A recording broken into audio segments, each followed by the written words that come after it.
Good evening, everyone.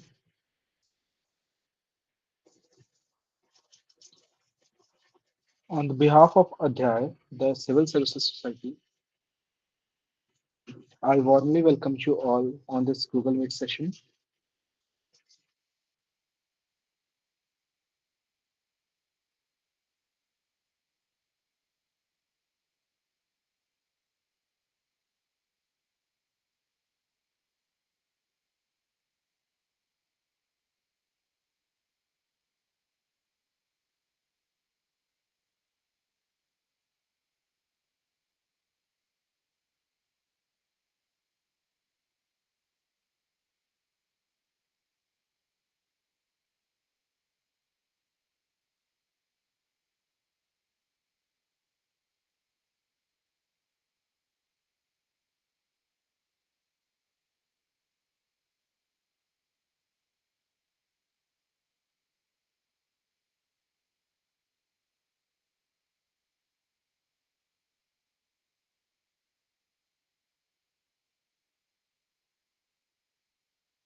Good evening, everyone. On behalf of Adhyay, the Civil Services Society, IIT Madras, I warmly welcome you all to this Google Meet session. We are honored to host Dr. Ashwini Joshi, Additional Municipal Commissioner, City, BMC Mumbai. Dr. Joshi ma'am is regarded as one of Maharashtra's most important administrators. Her leadership in civic governance, public health, and larger municipal operations has greatly enhanced, strengthened the Mumbai's administrative system. Her clear approach to policy making, deep understanding of governance, and commitment to public service makes her an inspiring guide for civil service aspirants. Today, ma'am will speak on GS paper solving as civil servant, governance, and administrative policy thinking. This session offers a rare insight on how an administrator interprets GS questions, design policy, and takes real-world decisions. We are privileged to have you with us, ma'am. Thank you for joining. Before we proceed, let us remember the brave martyrs of 2611 Mumbai attack. Their sacrifices continue to inspire all who aspire to serve the nation. Please join me in a brief moment of silence.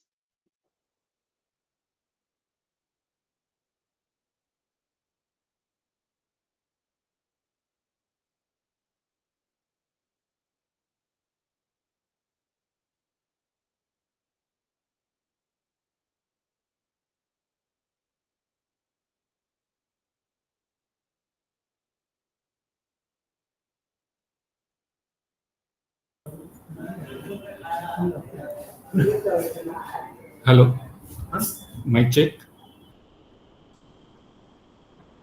Audible. Yes, sir. Hello. Yes, sir, you are Hello, mic audible. check. Yes, sir, you are audible. Yes, sure. Okay, thank you. The madam will come in just 2 to 3 minutes. Okay, sir. Okay, sir. Today also marks the Today adoption also of our marks the adoption constitution. of just minute. Constitution. Just minute. Madam is not come. Today also marks the adoption of our constitution in 1949, a reminder of Dr. B.R. Ambedkar's visionary leadership, the core values of justice, liberty, equality, and fraternity, and the responsibility placed on every public administrator.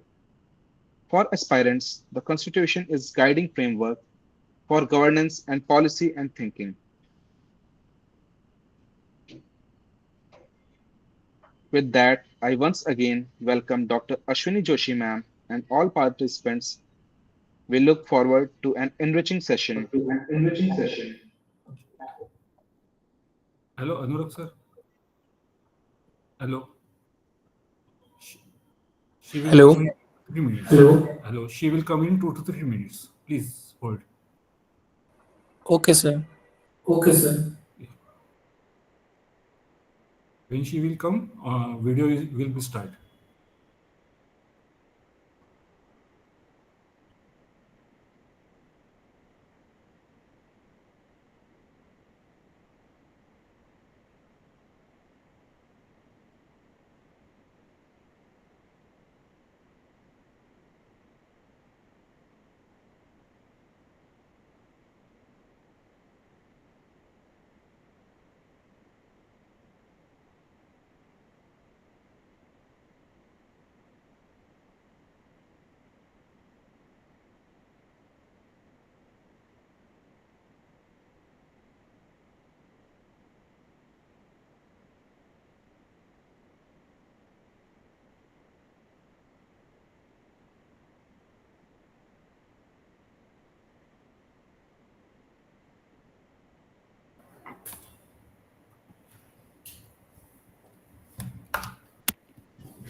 क्या कर काय करताय काय video on करायचं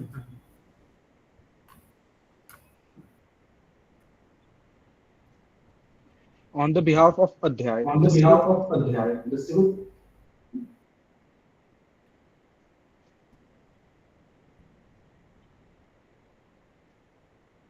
Civil Services Society of the Civil IIT Services Madras, Society I of IIT warmly welcome you all to welcome this you all academic session. to this session.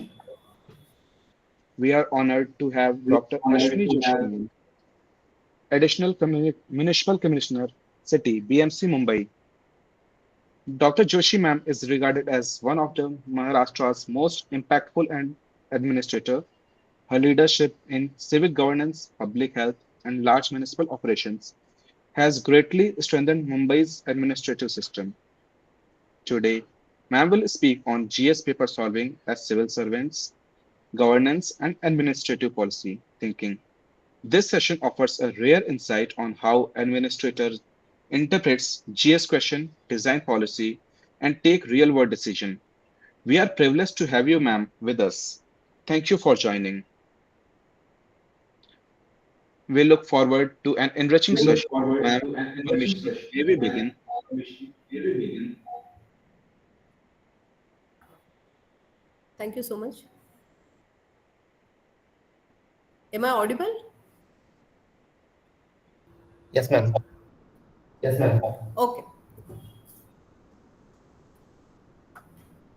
Okay, so whatever brief interaction I had, the topics given to me was governance, policy design, real life experiences, and preparation of general studies.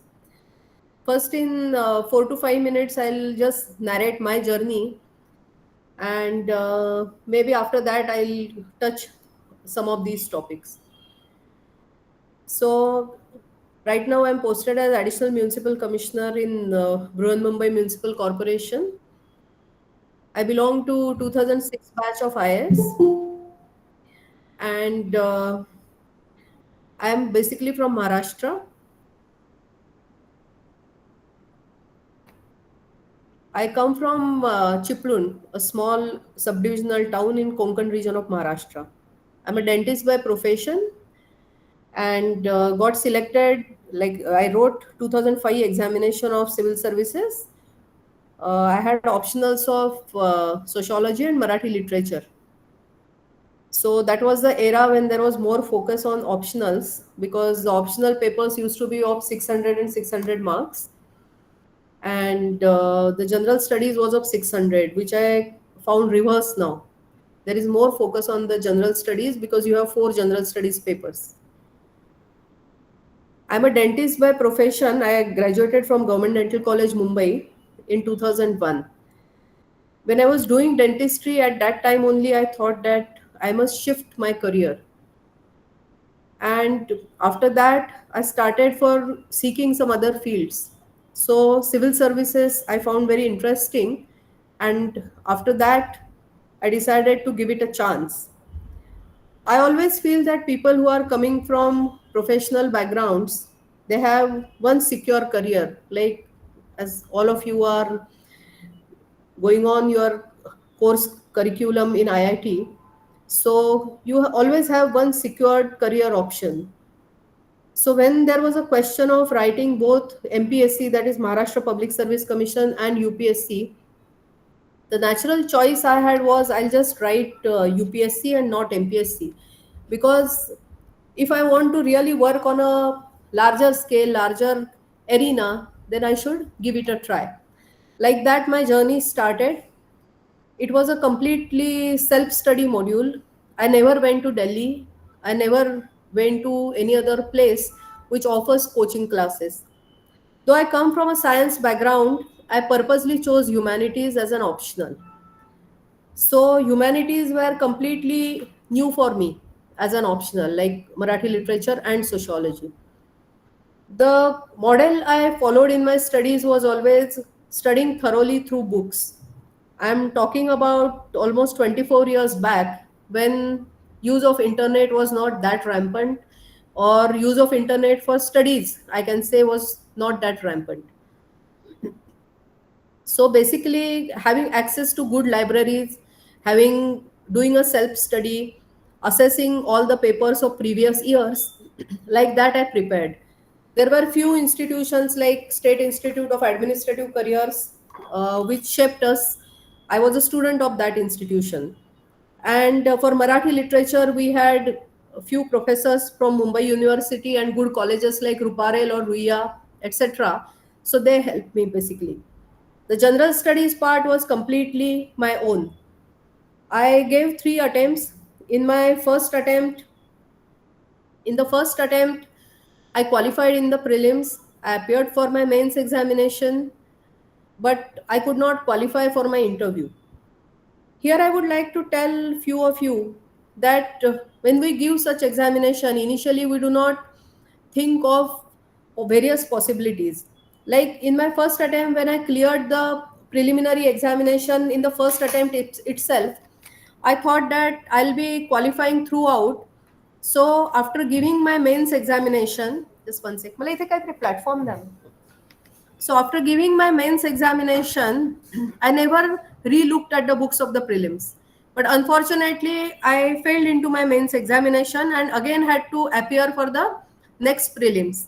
As I was not at all prepared for that, so I failed into my second prelims. So again, I was to the ground zero.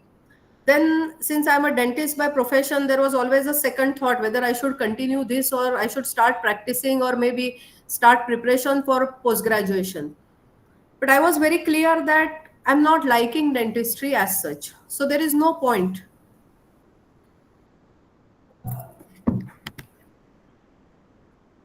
So there is so there is no point in going back to dentistry. So again, I started preparing for the prelims, and in my third attempt, I could qualify into my prelims, mains, as well as the personal interview. So many a times, students from professional courses, they're not prepared for the uncertainties of these kind of examinations. That is what I always feel. That we feel that once we have cleared prelims in first attempt, necessarily we'll clear everything. But maybe my preparation was not up to the mark or whatever. I could not qualify in my second attempt itself. So whoever is preparing should give full time to it, but without any touch with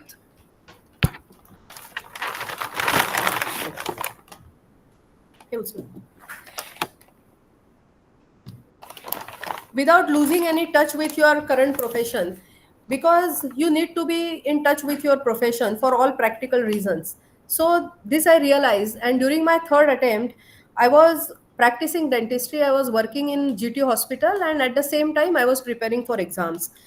I feel that when you are working as a professional and then at the same time you are preparing for your examination, it keeps you fresh. It keeps you away from all negative influences which tend to come when you are preparing. The excessive peer pressure doesn't come because you don't have time for the peer pressure. So this is very important. When there are circles of preparation, lot of circles are going on. Like there are Delhi circle, in Maharashtra we have Pune circle and places like that. So in these circles, there is always a cutthroat competition to cut each other while doing group discussions, to shatter when somebody's confidence when you are appearing for your mains examination. See, this exam really takes toll of you in the sense it tries to test what is your substance. So whoever is preparing for it, be ready to give your 100%. That is my suggestion to you. If you are ready to give your 100%, then only you get into it. And since I never went for any coaching classes or anything, it was always a self-study model. It was a suffer which I have to do alone myself. And this is very important in such kind of competition because it really tests your mental strength. It brings out whatever the element or whatever the metal you have within yourself. That is my suggestion to the aspirants. Coming from that, I'll briefly touch upon your general study question answer format and other formats because it's 25 years after which I have really not touched the books. So And one thing I followed very strictly, after getting selected, I was felicitated across Maharashtra because I was state topper and All India rank was 13. So I was felicitated across Maharashtra. At that point of time only, I gave lectures, I gave guidance. I have even taught sociology to students.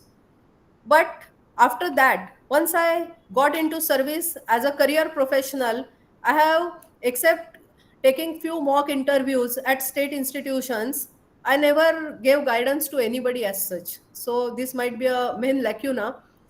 But for your prelims as well as mains, I would just like to say that instead of depending on notes, try to read the magazines, try to read the books. You have the history as well as culture. There are at least 7 to 8 books, and you should read from different perspectives. Like if you are reading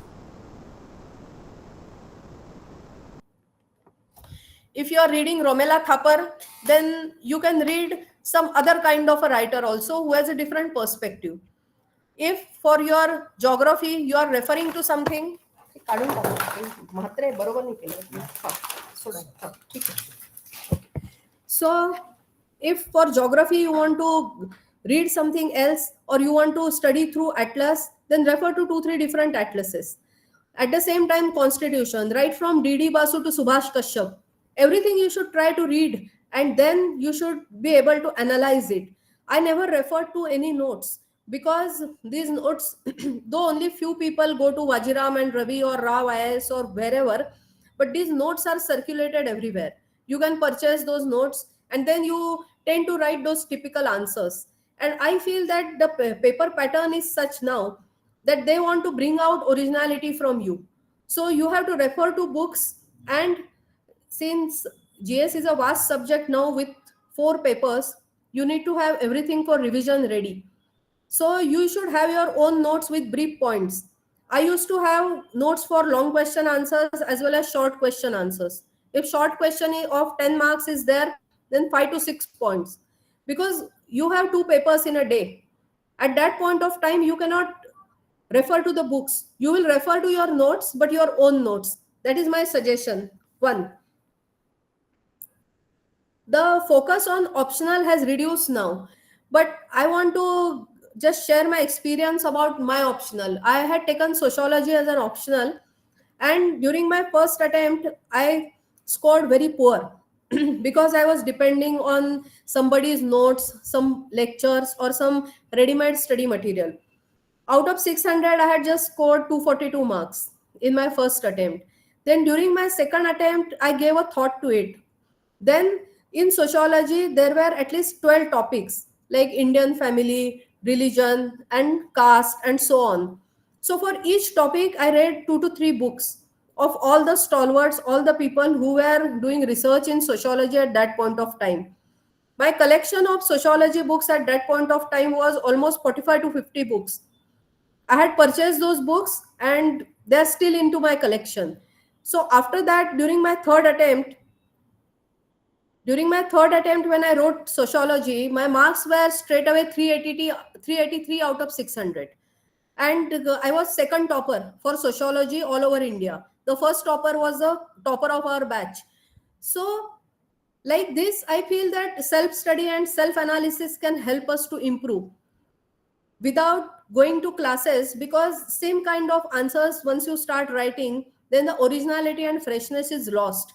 Many of the times people who are analyzing your papers are stalwart in their field, people who have spent years, decades into that particular stream of humanity or science. So I think they easily recognize whether you have command over the subject or not. Second mantra I would like to give you is love your optional. At our point of time, there was a trend. अभी geography चल रहा है, अभी history नहीं चल रहा है, अभी public ad चल रहा है. So UPSC में ऐसे कुछ चलता नहीं है. I hope some of you understand Hindi also. Yeah, ma'am. UPSC में ऐसे कुछ चलता नहीं है. Yes, okay. UPSC में ऐसे कुछ भी चलता नहीं है. There is always a trend to say कि I'll give exam from XYZ center, क्योंकि please stay away from all these misconceptions. If you are original and you are best, you are bound to get selected Even if 1 lakh students appear from that center, be assured about it. This is the exam, though it has a result of 0.001%, still all these years and for almost decades we have been seeing, that this is the most sought after exam and people have tremendous faith into this exam. So यहाँ पे कोई optional चलता नहीं है, कोई optional कम नहीं चलता है. There used to be a trend, 2 years I'll do public ad, and next attempt I'll change my optional. No. Whatever optional you have chosen, good or bad, you have put your efforts in it. So try to improve on it. That is my suggestion to you. Why I am saying that you must read books? Because it helps you your thinking process. Reading of books, you don't have to, if you read books for the mains, you don't have to do any separate preparation for your interview. Because for the interview, whatever qualities you require, whatever analytical bend of mind, presence of mind you require, all this you gain when you are preparing your own answers and you are confident of writing about it. So I feel that more focus on self-study and more focus on the reading of the books is very important. There are certain subjects like sociology, psychology, where a lot of case studies are referred to. I feel that we can rely on international case studies, but what is more relevant in UPSC these days is, especially for sociology, in every answer we used to have 60 marks long answer question. In this long answer question, whatever case studies you are referring to, you need to balance your answer through that. So please study Indian case studies also. In all the humanities also, there are a lot of case studies, lot of research is going on. Only thing is that you need to refer to it. Maybe you should have a collection of economical and political weekly, at least 2 to 3 years collection. In the reading of newspapers, I don't know whether you people read it physically or you are reading it online. But reading of Hindu and Indian Express, I would say, is must. Indian Express, I'm saying because it gives you a different perspective on lot of things. And the topics covered in Hindu are also varied topics. So I used to read all these two newspapers very thoroughly. And economical and political weekly, I used to have collection of at least 1 year or 2 year magazines because I used to refer to those case studies. So people who are taking humanities, it is very important for them. Also, one more exam related suggestion from my side is think that part of the exam to which you are appearing. So you are giving prelims, then think of prelims. हमारे यहाँ पे ऐसे बच्चे होते हैं कि बच्चा पहले प्रीलिम्स नहीं लिखता है और आके पूछता है कि मैडम आपको इंटरव्यू में कौन से क्वेश्चन आए. तो I feel that is not correct approach. If you are writing prelims, think of prelims intensely for those 2 to 3 months. Naturally, prelims or mains में इतना ही कम gap होता है that you have to give your 100% for mains. But there are different patterns. Like for 1 year, I'll initially study for mains and then I'll write my prelims. I don't think ऐसा कोई set pattern होता है किसी चीज का. So please remember that. Or when you are preparing for the prelims, you are getting oriented. And prelim studies needs to be fresh. That is my suggestion. Maximum you can study for 6 to 12 months for prelims and appear for your prelims. That will help you. Because more you read, more you tend to get confused on analytical capacity which you require to answer in prelims because you have negative marking now. So analytical capacity that need not get eroded. I have seen many people who will prepare for their entire GS and optional for 2 years and then they will write their prelims. It's an individual choice, but I feel that a fresh candidate matters a lot in UPSC. That is my suggestion. Second point I was given was about how an administrator approaches the governance and policy design. So I'll speak on governance first. What I feel is knowledge of grassroots reality is must. Many a times what happens is we don't know the people for whom we are working. This happens when we get rural postings like Chief Executive Officer of Zilla Parishad, or in probation in Maharashtra, we are posted as Chief Officer of a small municipal town. mostly A or B class municipalities. So you should know the subject, like for what sort of people you have been appointed, and the study of the demography. Then each district has a gazette, very beautifully crafted gazettes, I would say. The gazettes have been written 100, 150 years back. So whenever we get posted to any particular district, we must read a gazette of that district. It gives us a glimpses of geography as well as history of that district, as well as whatever traditions have remained, how the district has changed over times. All that analysis we get from reading of the gazette. So grassroots reality also we come to know by that. Second point of governance, which is always has been important for me, is accessibility. You need to be accessible. In this, I feel one should not be regimental. Many a times people are regimental in the sense that I'll speak to a person who is just next down the line to me. Bypassing him, I'll not speak to a smaller person. I think that we need to be open. Right now, the challenges before administration are such, maybe sometime a person who is 3 or 4 steps below you, he or she can give you a different idea or important information.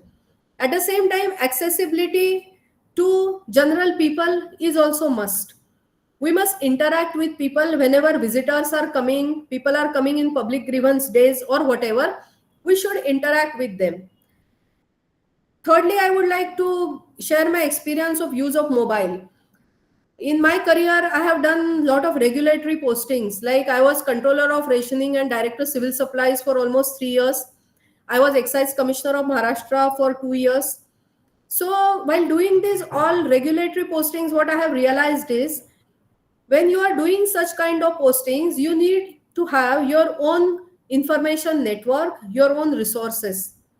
And use of mobile, I would say, many people flaunt that I don't pick up unknown number. I have worked in such sectors, but I would like to say that I pick up any unknown number. I have no resistance in picking up unknown numbers call. Many of us feel that we might get flooded with calls. That doesn't happen. At any point of time, when you have 10,000 to 20,000 people working under you, people are not crazy to call you unnecessarily. Or even the common citizens are not crazy to call you unnecessarily. So that access should be yours. You should be accessible to people. ये नहीं होना चाहिए कि हम गए और इनके पीए ने या बाहर के गार्ड ने हमें मिलने नहीं दिया. That should not happen. So whoever is coming your way, you must meet that person. That is what I feel. Some of you may wonder कि आपको घर जाने के लिए 9 बजते होंगे. ऐसे नहीं होता है. For no reason people don't come to you. They must be having the problem which they feel that should be escalated to your level. That is why they are coming to you. And you are sitting in a public office. So this meaning of public office, we need to understand it. That is what I feel. So I just want to stress this point that don't be so regimental about the hierarchy. Don't be so regimental in talking to people. Like right now, I sit in a municipal corporation where I am handling 29 subjects. But if you tell me that I should have a word with one sub-engineer, I should not be feeling ki, how can I call an assistant engineer? No, I can call to that person directly, resolve the issue. So we should give importance to that. One more aspect of governance, I would say that try to mentor people. Don't disown them. This happens many a times when something goes wrong in your district or in a place of your working, some law and order issue happens, or some employee related issue happens, like some employee committing suicide, some employee doing agitation, somebody taking somebody to court. If you feel that people working under you, they have worked with genuinity and there is no misintent into their behavior, or there is no misbehavior, then please, we should support our own staff. We need not disown them. I have done almost 14 postings into 19 years of my career, and 15 years out of that was in Mumbai. I can say proudly that in 2011, my posting was controller rationing, if controller rationing staff, which is a strength of almost 3,000 people, if they have a genuine problem, even today they will come to me. And don't be hesitant about helping these small people. They may come to you for admission of their child or some hospital related help. So we need not be hesitant about it. अगर हम अपने लिए किसी से कुछ नहीं मांग रहे हैं तो एक फोन उठा के किसी को मदद करने के लिए अगर हम कहते हैं किसी को, तो मुझे नहीं लगता है कि उसमें हम कुछ कम है या वी शुड बी फीलिंग कि हम किसी का फेवर ले रहे हैं. No, if you are sitting at that position, that is why that person has come to you. So please किसी का एडमिशन के लिए आपके एक कॉल से अगर उसको मदद हो रही है तो mentor that person. For them it's a small thing. मुझे ऐसा लगता है कि कहीं ना कहीं as we go ahead into our careers ये ह्यूमन एस्पेक्ट छूट जाता है और फिर हमें लगता है कि इसके लिए मैं क्यों फोन करूं, उसके लिए मैं क्यों फोन करूं. तो वो थोड़ा सा नहीं होना चाहिए. Second aspect I was asked to speak about is policy design. I think you can ask me questions later. First, I'll just briefly touch all these topics. Policy design करते हुए one thing we have to keep in mind कि ये policy किसके लिए है. This is a policy for whom. So this is very important. Most of our careers we don't really get into policy making. Like people in Maharashtra cadre, hardly they go to Delhi in government of India. So almost lifelong they are implementers of the policy. So policy making ke liye, when you are given a chance, you should do that. But again, if you don't know the grassroots reality, what happens is, I'll just explain to you from one department of telecom policy. It is what the real situation we are facing about that I am explaining. It's not a critique of that policy. All of you are aware about mobile towers issues in various cities of the country. In between, Department of Telecom came up with a policy that whenever any operator applies to any municipal corporation for a permission, it has to be processed in 45 days. If it is not processed, then it should be understood that it is suo motu granted. Now, what happened is, in a city like Mumbai, all these towers have cropped up into slums onto the government lands. There must be 30 to 40,000 towers. Half of them have never bothered to pay property tax, which is a major source of revenue to municipal corporation. And municipal corporation of Mumbai is having almost 300 to 400 crores as arrears with all these mobile towers. But the DOT policy says that you can't touch them. You cannot seal that tower. If some household person doesn't pay property tax, I have right to attach his property. But this policy takes away my right to take any sort of coercive action onto this. So there are issues like somebody to lay optic fiber is digging the roads. In a city like Mumbai, which is so cramped up, if you put up a cement road, and after 4 months people are again coming and digging up just for optic fiber because policy allows him. उसमें ऐसे है कि 45 days के अंदर अगर आपने हाँ या ना नहीं बोला तो he can go ahead and do the work. Many a times what operators do is they will apply to you, and when you write back to them that fulfill these queries, they will answer to you on 42nd day, which is a Friday. Friday, of course, nobody in a corporation office has time to look at it. So Saturday, Sunday, it is just lying into the folder. Again on Monday, the 45th day is complete. So 45th day, here the operator is free to put up those towers or do carry out their work. So such kind of policies, I feel, without considering what are the reality of a metropolitan city, what are the challenges faced by the administration, if such kind of policies are made for the trenching also, they don't require any permission. If it is 45th day, they can do it on your own.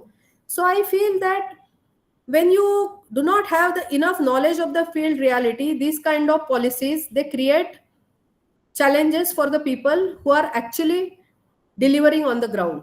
So this is one example I just wanted to share with you. Third point, I was given was about real world decision making. I feel that in real world decision making, your versatility matters, your natural bend of mind matters. Also, whether you are multitasking, I can give you an example like in corporation, I'm handling 29 subjects. Mumbai corporation structure is that there is one municipal commissioner who is in the additional chief secretary rank, and there are four additional municipal commissioners. So all of us have a geographical area to look after, like I'm additional commissioner for the city, and we also have various administrative subjects. So I deal with varied subjects like sewerage operations, sewerage projects, to property tax and assessment, law department, solid waste management, and so on. So while handling all these subjects, your multitasking is very important. Whatever little learning you can do in each field, that is more important, and you will have to have a grasp of that subject, because government of India is coming up with so many schemes in all these, like solid waste management, the Swachh Bharat mission is there. Lot of schemes keep on coming every day, lot of new regulations, circulars keep on coming.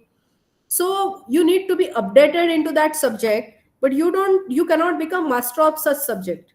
These subjects per se are so vast that you cannot master them. So, whatever your analytical bend of mind is there, that will help you in taking decisions when such decisions are you have to take, or those kind of files come. What I feel is in real world decision making, your intention should be noble. The decision you are taken may be right, may be wrong, but intent has to be true and noble. This is a thumb rule of any decision making when you are in a position and taking decision which matters to lakhs and lakhs of citizens. Here I'll give you a small example. In Mumbai, I handle solid waste management. So we have a staff of 30 to 40,000 people who are the workers. 30 to 40,000 workers used to sweep streets of Mumbai once in a day, except few VIP areas where we used to have a second shift sweeping. After I took over this department 1 year back, I introduced second shift sweeping into all administrative wards. To bring some novelty into it, we hired women laborers and gave them pink aprons. So that became Women's Pink Army. That Women's Pink Army is sweeping the streets of Mumbai in second shift, that is from 12:30 to 8:30 in the night. This city is so peculiar that the BMC headquarters where I'm sitting, every day 30 to 40 lakh people commute and they come here. And in the evening, they leave by local train. So there is no belongingness of people to that particular area. And when you have such kind of a highest commuter movement, what happens is you have a lot of garbage thrown from the local railways.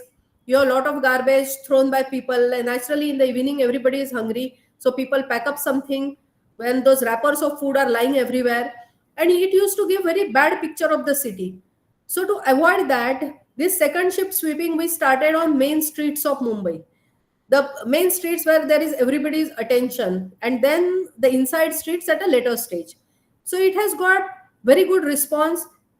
By engaging 3 to 4,000 women, in form of a pink army, we have got very good results without increasing the budget of our department considerably.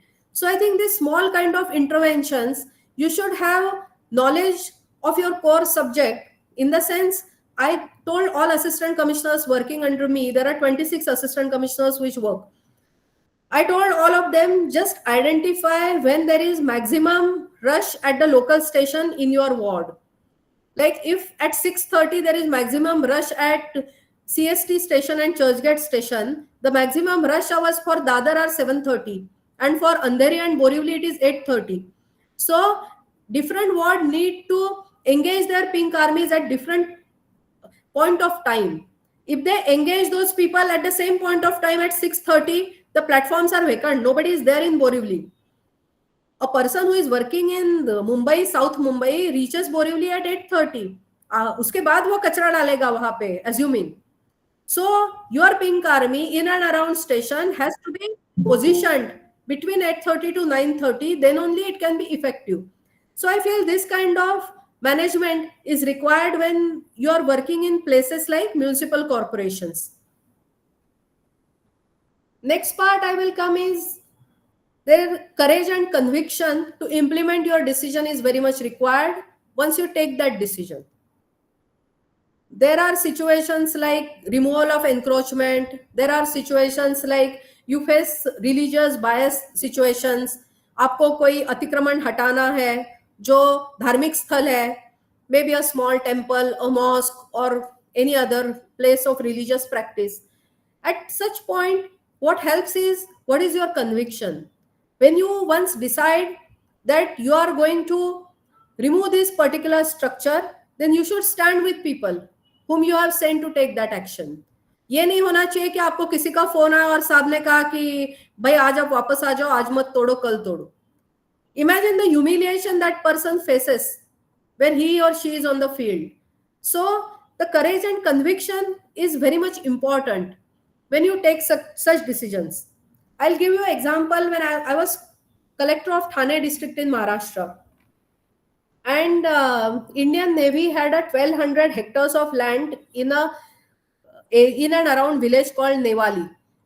It was completely encroached upon by people. Nobody used to allow even measurement of that land parcel.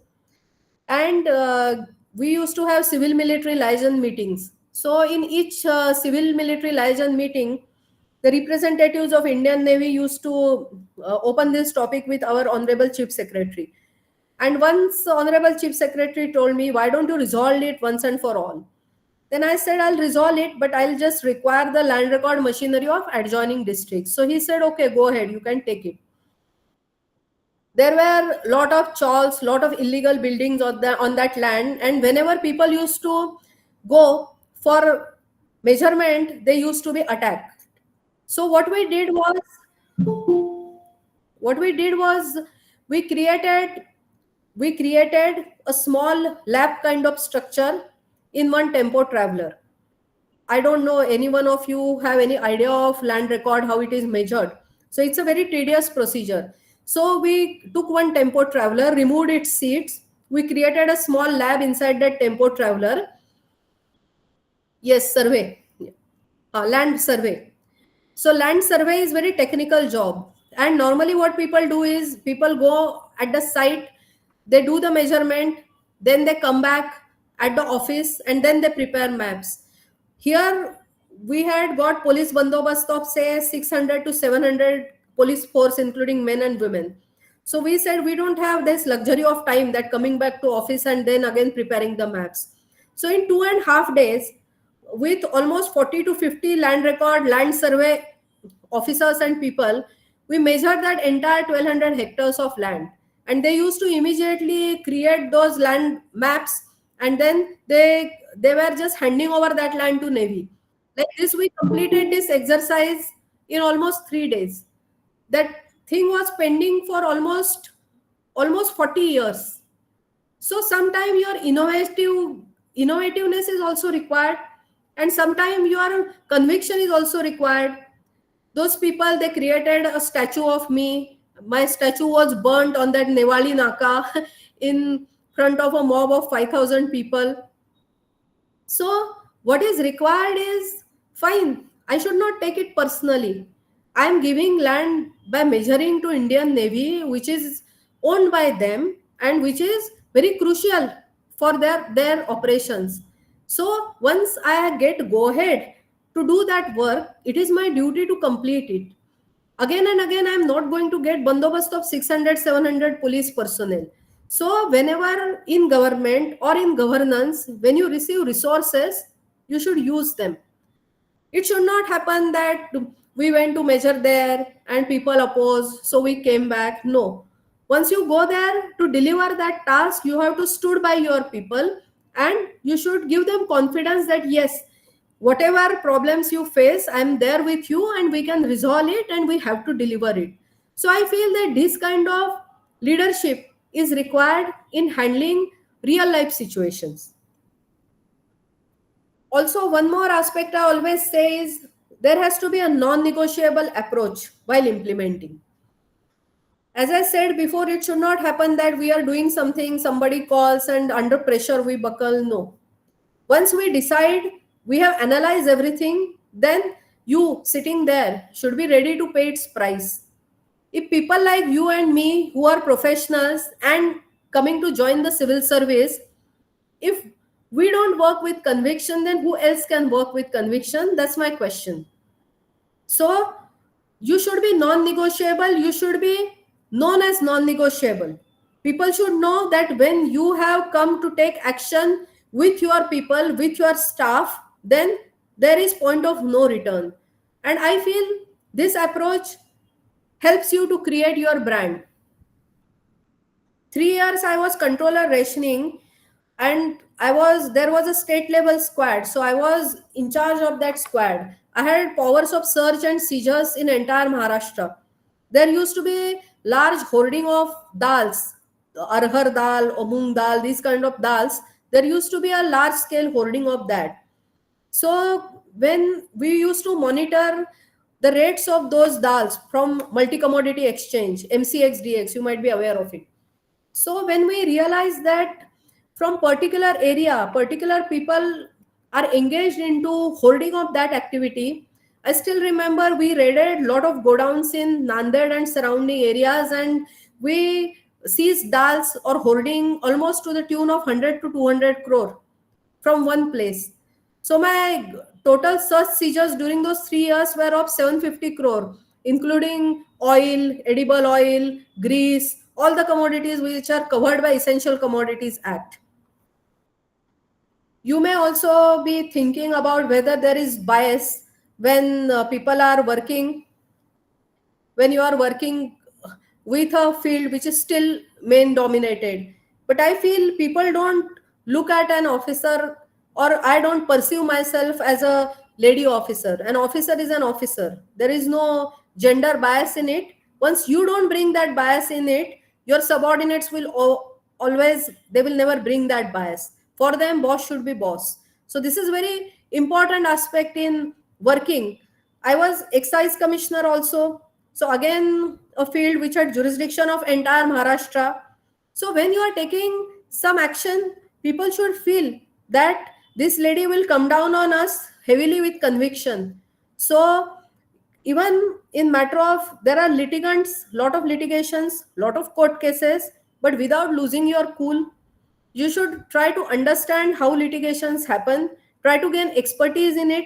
These days the expertise in litigations is also very important for civil servant, because lot of people on small things, they approach courts, they get some reliefs, then we get discouraged. We feel I went and took action and the XYZ person has got a stay, fine. On next date you should be able to try to convince the court, better instructions to your lawyers. So this is a big shift that has come, that considerable part of your time you have to give to these litigations also.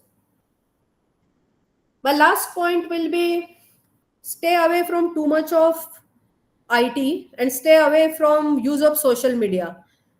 As a probationer or as a subdivisional officer, if I'm inspecting a tehsil office or a talathi office, I don't know, talathi you will understand, patwari, Hindi जो लोग हैं उनको पटवारी समझ में आएंगे, पटवारी office, तो साहब inspection के लिए जा रहे हैं, उसकी फोटो एक सोशल मीडिया पे डालने की कोई जरूरत नहीं है. It's part of your job. Nowadays government has come out with directions how civil servants should use social media. So I feel whatever our basic duties are, if I am doing inspection या मैं रास्ता बनाते हुए 10 लोगों को झाड़ रही हूँ, तो मुझे वो सोशल मीडिया पे डालने की जरूरत नहीं है. 20% inspection of works is my duty as chief executive officer of Zilla Parishad. So I must visit those works and I must see whether the works are being carried out properly. I must try to correct my subordinates if they are not working properly. उनको झाड़ते हुए मेरा video social media पे डालकर उसमें likes लेना, I don't think it's a job of a real civil servant. Last point is, too too much use of IT in administration. What happens is लोग आजकल basic administration करना ही भूल जाते हैं.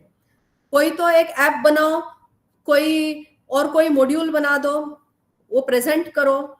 बेसिक एडमिनिस्ट्रेशन आप सीईओ जिला परिषद है तो आपका जो सब सेंटर है हेल्थ का या प्राइमरी हेल्थ सेंटर है which we call PHC, doctor वहां है कि नहीं है, इसके लिए आईटी का इस्तेमाल करो. बट डॉक्टर वहां होना चाहिए, उसको वहां रहने लायक कंडीशंस होनी चाहिए. In a sub centre of health an ANM nurse should be there. If she is not there my app is of no use. अगर वो एएनएम वहां रहेगी then only institutional deliveries will increase. So use of IT for taking attendance of people, for keeping vigil on people is good. I'm not doubting it. But it can't be entire IT. अक्सर ये हो जाता है कि as when we people get posted as collected on municipal commission, the person on top उसकी priority क्या है, एक बार नीचे के लोगों को जब समझ में आ जाती है तो उसके अनुसार लोग काम करना शुरू करते हैं. आप आईटी के 2 प्रोजेक्ट्स लेके बैठ गए तो समझ जाइए कि आपके यहाँ का कचरा कभी उठेगा नहीं सवेरे 9 बजे तक.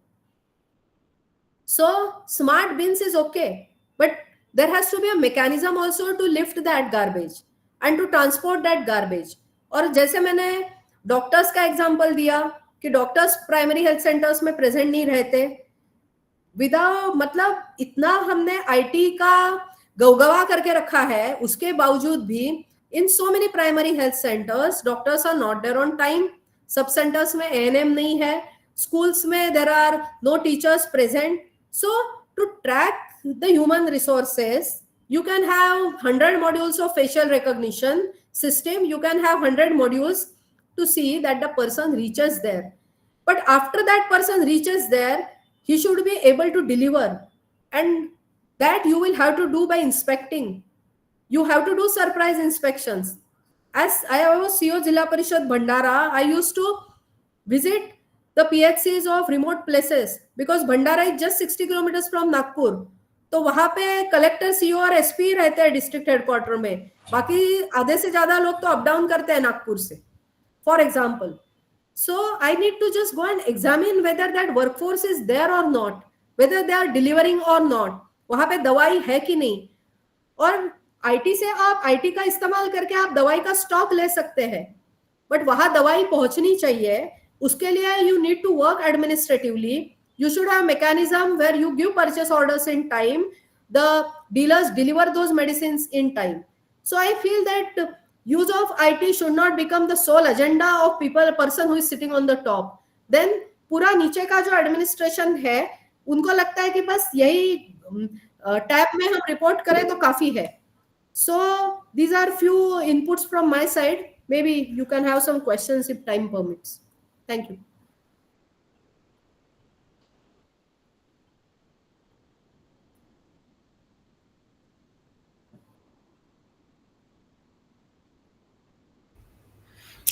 Now mic is open to all. You can ask a question.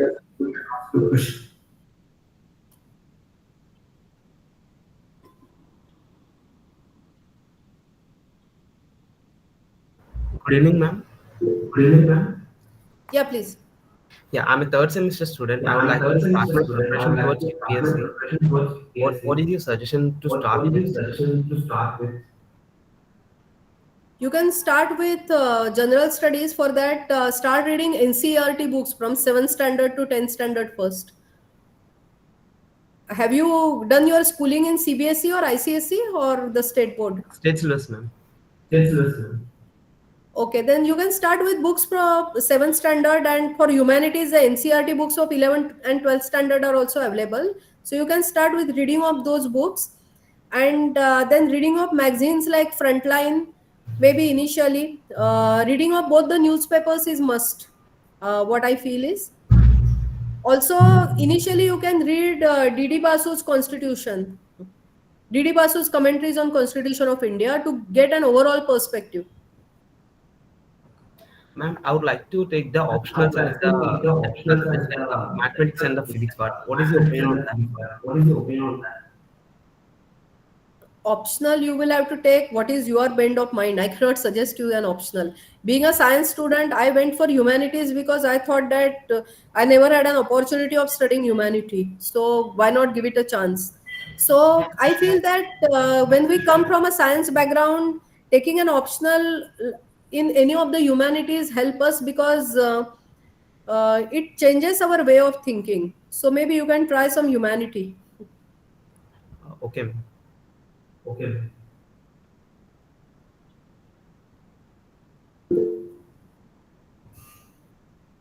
Yes, please. Good evening, ma'am. Good evening.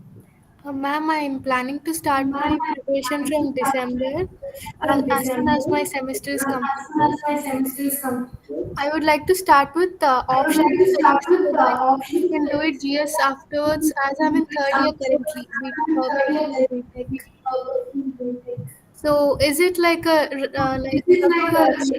start with optional and then follow GF study?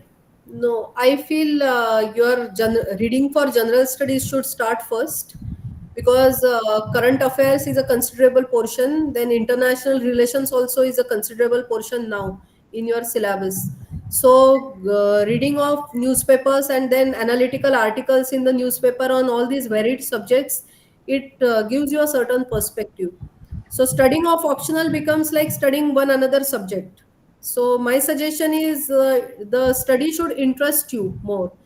For creating an interest, you should start with general studies. That is my opinion. Okay, ma'am. Thank you, ma'am. Thank you.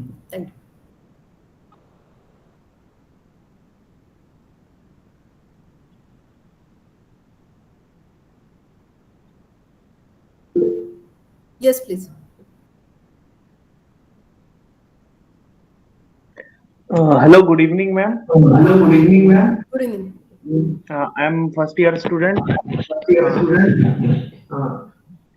Ma'am, I'm having a doubt apart from the outside experience. Yes, please tell. Ma'am, during your college years or youth time, how did you handle your emotions? Like too much hope, sometimes too much despair, like that. I come from a doctor's family, so we have 33 doctors in my family, and I missed my admission to MBBS by 1 mark, so I landed in dentistry. So there I handled my emotions first. Dentistry as a specialty stream, I was not liking it. I used to feel that working in one small clinic or working in some corporate hospital is not going to suffice what I dream of. Then in 2001, I had a personal tragedy, like I lost my mother. After that, there I'm so was sorry. tremendous vacuum in my life. There was no, I mean, let me explain. There was tremendous vacuum in my life. And to overcome that, I started my preparations. And it gave me very much positivity and energy. When I started, it gave me a dream. So while doing internship only, I started studying, and that is how I tried to. Though there were a lot of friends in the college, I was very active student. I was cultural secretary of Government Dental College Mumbai, but still, somewhere at the root, I was insecure. I was alone, and never knew whether I'll have to pack up and go to a small town Chiplun back again. Then I decided I don't want to go back as a loser. I'll have to get through this exam. So I thought, why not give my 100%? Though the family was supportive, still I thought I must be self-sustainable.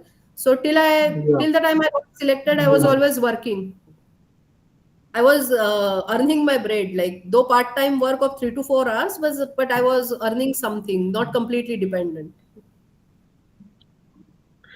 Ma'am, nice meeting you. It's an honor to meet you. Thank you. All the best. Thank you, ma'am. Jai Hind. Thank Thank you so much, ma'am, for sharing your valuable perspectives with us. We truly appreciate your time and wisdom. Thank you. All the best to all of you. Thank you, ma'am. Thank you, ma'am. Thank you. Thank you, ma'am. Thank you Thank so you, much, ma'am. ma'am. Thank you so much. Thank you, ma'am. Thank you so much, ma'am. Thank you, ma'am. Thank you so much. Thank you, ma'am.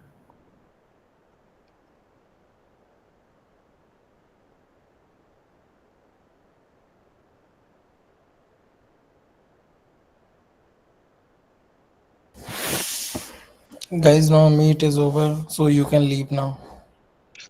Sir, just wait for a while. For what? Sir, is this video lecture should be available on YouTube or somewhere else?